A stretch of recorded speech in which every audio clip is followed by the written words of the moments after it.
हर घर आंगन योग, यानी कि इसको जन जन तक पहुंचाना ये जिम्मेदारी हम सभी पढ़े लिखे लोगों की है। और योग क्योंकि सर्वांगीण विकास के लिए कार्य करता है, तो हर व्यक्ति स्वस्थ रहे, क्योंकि आयुष मंत्रालय की भी ये मंशा है कि हर व्यक्ति स्वस्थ रहे, तो उसमें योग जो है प्राथमिक रूप से आता है। बाकी तो जो भी इलाज हो सकता है आयुर्वेदिक से लेके नेचुरोपैथी तक का, वो तो फॉलो किया ही जाता है, पर मेन ये है कि योग को हम अपने जीवन का अंग कैसे बनाएं। इसलिए हर घर आंगन योग की थीम मेरे हिसाब से रखी गई है। और इसका प्रचार प्रसार करने के लिए ज़रूरी है कि जितने लोग प्रशिक्षित होंगे उतना ही सभी घरों तक योग पहुंच पाएगा।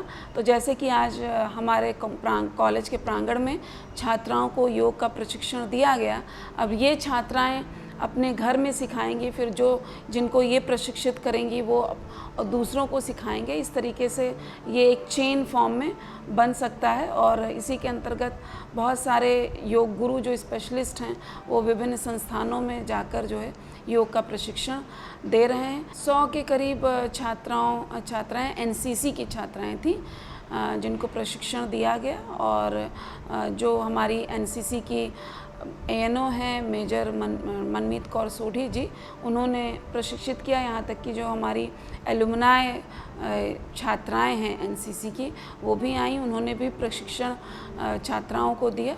तो इसी क्रम में प्रोफेसर सीमा सरकार हैं इंग्लिश डिपार्टमेंट की, वो भी उपस्थित रहीं, और डॉक्टर अंजुला कुमारी इकोनॉमिक्स की, वो भी उपस्थित रहीं। मैं major doctor Manmeet Kaur Sodhi, associate NCC officer और head of the department philosophy, Navyug degree college Lucknow में हूँ। योग को आमतौर पे लोग मान लेते हैं केवल एक आसन से या मुद्राओं से जोड़ लेते हैं, लेकिन मैं क्योंकि फ़िलॉसफ़ी की प्रवक्ता भी हूँ, इसलिए मैं बताना चाहूँगी यहाँ पर कि योग दर्शन जो है ये अष्टांगिक मार्ग की साधना है, जिसके अंदर यम, नियम, आसन, प्राणायाम, प्रत्याहार, ध्यान, धारणा, समाधि, ये सारे 8 अंग हैं। इन 8 अंगों का अनुसरण करके ही हम शरीर और मन के संयोग की जो स्थिति है उस तक पहुँच सकते हैं। और योगाभ्यास क्यों आवश्यक है ये हम सब जानते हैं, ख़ास तौर से क्योंकि सभी का जीवन आज के भौतिकवादी युग में बिल्कुल तनाव से भरा हुआ है। हम सामाजिक और पारिवारिक और आर्थिक जिम्मेदारियों के तहत इतना ज़्यादा दबे हुए हैं कि कहीं ना कहीं ये तनाव हम सबको कहीं ना शारीरिक और मानसिक रूप से रोगी बना रहा है। तो शारीरिक और मानसिक रूप से अगर व्यक्ति रोगी होता है तो रोग प्रतिरोधक क्षमता भी उसकी बहुत कम होती है, और क्षमता प्रभावित होगी तो स्वाभाविक रूप से हमारी कार्य क्षमता भी प्रभावित होगी। और कहीं ना कहीं देखिए इंटरलिंक सब होता है कि कार्य क्षमता प्रभावित होने का मतलब ही है कि हम देश के विकास में अपना योगदान नहीं दे सकते।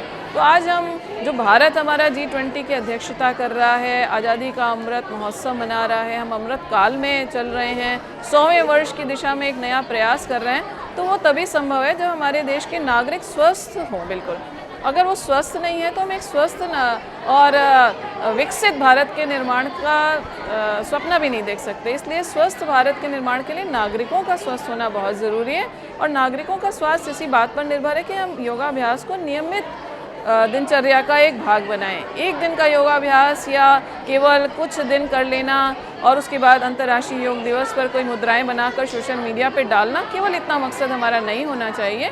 नियमित रूप से योगाभ्यास करेंगे तो निश्चित तौर पे ये हमारे जीवन में एक बड़ा बदलाव लाएगा और बहुत सारी रोग प्रतिरोधक क्षमताओं से हमें बचाएगा, बढ़ाएगा हमारी उसकी। और एक चीज़ और है जो इनको योगाभ्यास करते समय हमेशा याद दिलाई जाती है कि हमें कुछ सावधानियों को भी ध्यान में रखना है कि ज़रूरत से ज़्यादा अभ्यास, शारीरिक क्षमता से ज़्यादा अगर अभ्यास करेंगे तो वो भी हमें नुकसान कर सकता है।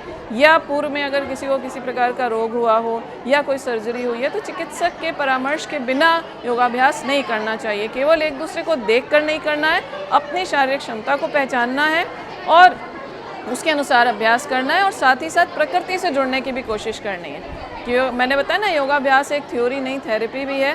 तो प्रकृति से हम प्राकृतिक दिनचर्या अपना करके भी अपने आप को बहुत बेहतर बना सकते हैं। और हमने कल ही अभी मनाया है विश्व पर्यावरण दिवस, तो प्रकृति और मनुष्य का बहुत सहयोग से ही ये धरती चल रही है। तो अगर हम इसको नहीं बचा पाएंगे तो फिर हमारा स्वास्थ्य तो प्रभावित होगा ही। इसलिए हमारे स्वास्थ्य से जुड़े जितने भी हमारे पर्यावरण में पदार्थ हैं उन सब का संरक्षण करना हमारा दायित्व है। तभी हम एक स्वस्थ और सुखी जीवन व्यतीत कर सकते हैं, तभी हमारा समाज और देश सशक्त और स्वस्थ हो सकता है।